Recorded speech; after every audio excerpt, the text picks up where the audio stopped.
Posez-vous cette question. Pourquoi Jésus dormait pendant la tempête? Mais c'est parce que ses disciples venaient d'assister à la multiplication des pains qui révélaient la divinité de Jésus. Qu'est-ce que Dieu a fait pour toi qui ne peut pas encore le faire? La connaissance sauve, mais c'est la révélation qui transforme. On se repose lorsqu'on a fini de travailler. Alors regarde cette situation comme un match rediffusé. Katia Dia, le score de ce cas impossible depuis la croix de Golgotha, car celui qui a fait le testament est vivant. Donc ce n'est plus ton combat, car Christ a été ressuscité pour toi. Il y a encore de l'espoir tant que Jésus vit pour toi. Le monde est ta question, la parole de Dieu est ta réponse. La vie est tous notre réalité, mais la parole de Dieu demeure toujours la vérité. Donc ta réalité n'est pas la finalité, car la réalité n'est pas la vérité, mais la vérité est la réalité qui est la parole de Dieu.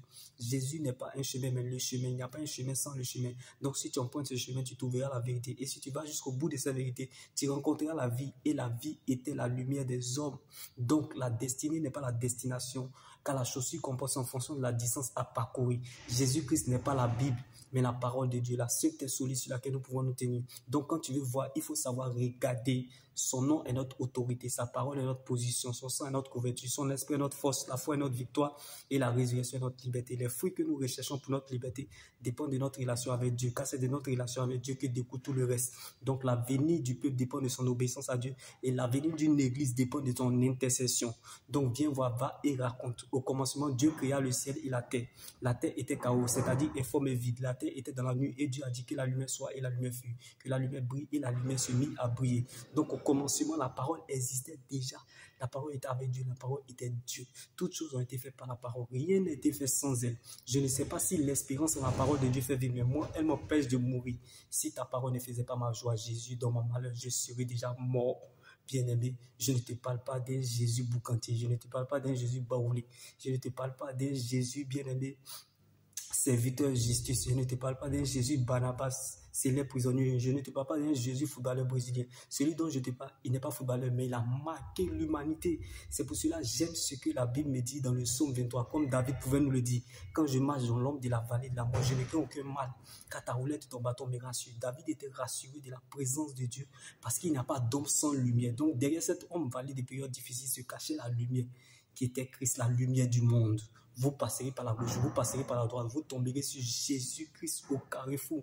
Vous parlez de sa force et vous de sa puissance. Moi, je parlerai de sa fidélité. Dieu fera par toi, pour toi, sans toi. Non pas parce que tu as raison, mais parce que tu as sa raison. Dieu n'arrangera pas, mais il s'arrangera à ton sujet, car ce n'est pas la joie du moment qui compte pour Dieu, mais plutôt la finalité de son plan qu'il a déjà établi pour notre vie. La vie est ce que nous pensons, mais l'éternité est ce que Dieu pense de nous. Donc Dieu te fera toujours apprécier ce que tu es. Le diable cherchera toujours à te montrer ce que tu penses. Tu peux perdre ce que tu as, mais tu ne peux pas perdre ce que tu es. Car ce n'est pas la joie du moment qui compte pour Dieu, mais plutôt la finalité de son plan qu'il a déjà établi pour notre vie. Donc la fête changera de camp. Tu peux tout avoir sur la terre et rater le ciel. Si tu n'as pas Jésus, tu auras perdu ton existence et raté ton éternité avec Christ. Alors ne laisse personne te priver de ton éternité qui est l'enjeu majeur de ton existence. Reste focalisé sur le Seigneur Jésus-Christ seul, car la preuve, la valeur et la raison de ton existence, c'est ton salut en Jésus. La crainte de l'Éternel, Jésus est le commencement de la sagesse. Mais Christ est la fin de la sagesse. La vie avec Jésus est un espoir sans fin, mais la vie sans Christ est une fin sans espoir. La vie avec Dieu est une gloire sans fin, mais la vie sans Dieu est une fin sans gloire. Une personne sans Dieu est comme une voiture sans carburant. On peut te dire que tu es une femme sans homme, on ne peut pas te dire que tu es une femme sans Dieu. Alors garde précieusement le don et la grâce que Dieu t'offre. C'est là ta plus grande richesse. Heureux l'homme qui cherche la présence de Dieu malgré les difficultés, car la présence de Dieu est capable de faire pour toi ce que l'argent ne peut pas faire pour toi.